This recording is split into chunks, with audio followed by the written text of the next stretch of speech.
దేవుని రాజ్యం అనంటే అక్కడెక్కడో పైన సౌరమండలం దాటిన తర్వాతో లేకపోతే ఇంకెక్కడికో పోతే వచ్చేది కాదు. దేవుని రాజ్యం అనంటే దేవుని సన్నిధి, దేవుని ముఖకాంతి, దేవుడు ఉండేటువంటి స్పేస్, దేవుని యొక్క స్పేస్ ఏదైతే ఉందో అది మనుషులకు ఇవ్వబడినటువంటి భూమి ఆకాశములు అనే స్పేస్. ఈ రెండు కూడా ఒకదానికొకటి కలిసే ఉన్నాయి, దగ్గరగా ఉన్నాయి. ఈ రెండు వేరు వేరు రియాలిటీస్. ఆ రియాలిటీ మన మధ్య ఉంది, మనకు తెలీదు, మనం దాన్ని చూడలేం, మన బాహ్య కన్నుతో చూడలేం. కానీ ఆయన మన మధ్య ఉన్నాడు. ఆయన అన్నాడు, 2-3 ఎక్కడ కూడా అక్కడ నేను ఉంటాను అన్నాడు.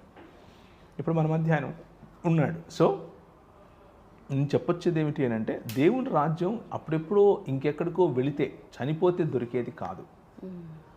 దేవుని రాజ్యం వచ్చేసింది, వస్తూ ఉంది, ఒకానొక రోజు సంపూర్ణంగా వస్తుంది.